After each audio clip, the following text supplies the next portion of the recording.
అందరికీ ప్రైజ్ లాడండి. దేవుని పరిశుద్ధ నామమునకు స్తోత్రములు.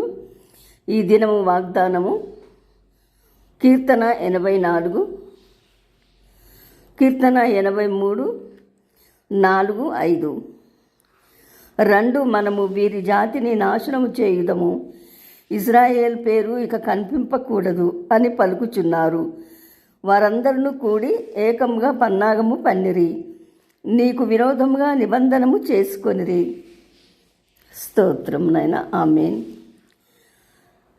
ఈరోజు వాగ్దానంలో ఎవరైతే దేవుని మార్గంలో దేవుని సత్యములో నడవాలి, జీవించాలని నిర్ణయం చేసుకున్నారో వారికి వస్తున్న శ్రమలు ఎలాంటివంటే, యోసేపుకి 2 కలలు వచ్చినప్పుడు చిన్నవాడిని అందరిలో 12 మంది ఇశ్రాయేల్ గోత్రాలు 12 మందిలో చిన్నవాడైనప్పుడు ఆయనకు వచ్చిన కలలను వాళ్ళ అన్న వాళ్ళకు వివరించినప్పుడు, వాళ్ళ అన్న వాళ్ళకు చెప్పినప్పుడు వాళ్ళు అదంతా విన్న తర్వాత, నీవు మాకంటే చిన్నవాడివి, నీకు మేము లోబడి ఉండాలని చెప్పి వారి హృదయంలో ఒక పగను కక్షను ఏర్పాటు చేసుకొని ఏ విధంగానైనా ఈయనని మన తండ్రికి మనకు దూరం చేయాలన్న దుష్టతలంపు ఆలోచనతోటి ఆయనను చిన్నవాడైనా కూడా మరి గుంతలో పడవేయటము, అక్కడి నుంచి పోతిఫర్కు అమ్మి వేయటము, అక్కడి నుండి ఆ పోతిఫర్ ఇంట్లో కూడా ఒక అన్యాయానికి దూరం అయినప్పుడు యోసేపు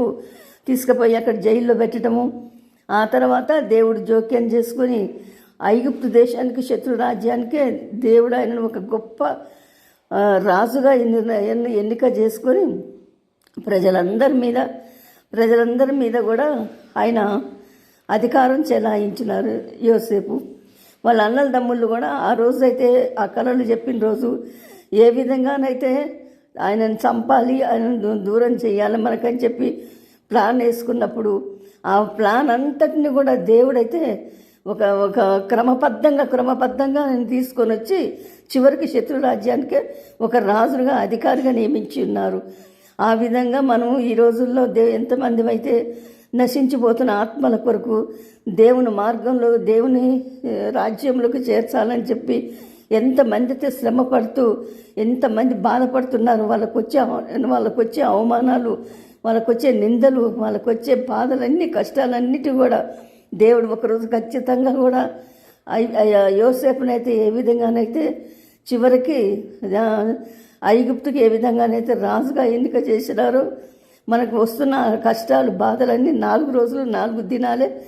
ఆ తర్వాత దేవుడు ఉన్నత స్థానంలోకి మనల్ని మరి నడిపిస్తారని చెప్పి మనం విశ్వాసంతో, ధైర్యంతో దేవుని మార్గంలో నడవాలనుకున్న మన నిర్ణయాన్ని మనం అవిశ్వాసంతో పోగొట్టుకోకుండా, ఇవన్నీ కలిగినప్పుడు, ఈ శోధనలన్నీ వచ్చినప్పుడు మనం కృంగిపోకుండా ధైర్యంతో ఆత్మల రక్షణార్థమై ముందుకు సాగి వెళ్ళాలని చెప్పి ఈ దేవుడు ఈరోజు ఈ యొక్క మరి వాగ్దానంలో మనకు నేర్పించినందుకు దేవునికి కృతజ్ఞత స్తోత్రాలు చెల్లించుకుంటున్నాము. ఆమేన్. ప్రార్థన చేసుకుందాం. పరిశుద్ధుడా తండ్రి, నీకు స్తోత్రం. సర్వశక్తిమంతుడా, సర్వోన్నతుడా, నీకు వందనాలు, స్తోత్రాలు చెల్లించుకుంటున్నాం నాయన. ఈ దినము వాగ్దానంలో ఎవరైతే నీ కొరకు నైనా మరి శ్రమించి బాధపడి నిందలు మోసి అవమానాలన్నీ భరించుకుంటూ చివరికి మాకు ఏమున్నది కదని అనుకోకుండా, నిరాశ కలగకుండా నా కన్న తండ్రి అయ్యా పరలోక రాజ్యంలో నా తండ్రినైనా మరి నీ కుడి ప్రక్కన కూర్చోబెట్టుకోవటానికి అయ్యా తండ్రి వారికి ముందు నా తండ్రి ఎంతో మరి ఆ ఉన్నతమైన స్థానంలో ఉండటానికి వాళ్ళకి నీవిచ్చే మరి ఆ యొక్క అవమానాలను, ఆ యొక్క బాధల్ని, ఆ యొక్క నిందలన్నింటినీ కూడా సంతోషంగా ఎదుర్కొని చివరి వరకు నీలో నిలబడటానికి ధైర్యం, సహాయం దయచేయమని, నీ ఆత్మతో నింపమని పరిశుద్ధుడా ఈ దినమున ఎంతమంది అయితే నీ కొరకు జీవించాలనుకుంటారో అంతమందికి ప్రభువా నా కన్న తండ్రి దేవా, నీ శక్తితో, నీ బలముతో, నీ ఆత్మతో నింపి వారిని నడిపించమని యేసు ప్రభు నామములో అడిగి వేడుకుంటున్నాము తండ్రి. ఆమేన్. మాట్లాడండి, వాక్యాన్ని వినండి, లైక్ చేయండి, షేర్ చేయండి, సబ్స్క్రైబ్ చేయండి. దేవుడు మీకు తోడైండును గాక. ఆమేన్.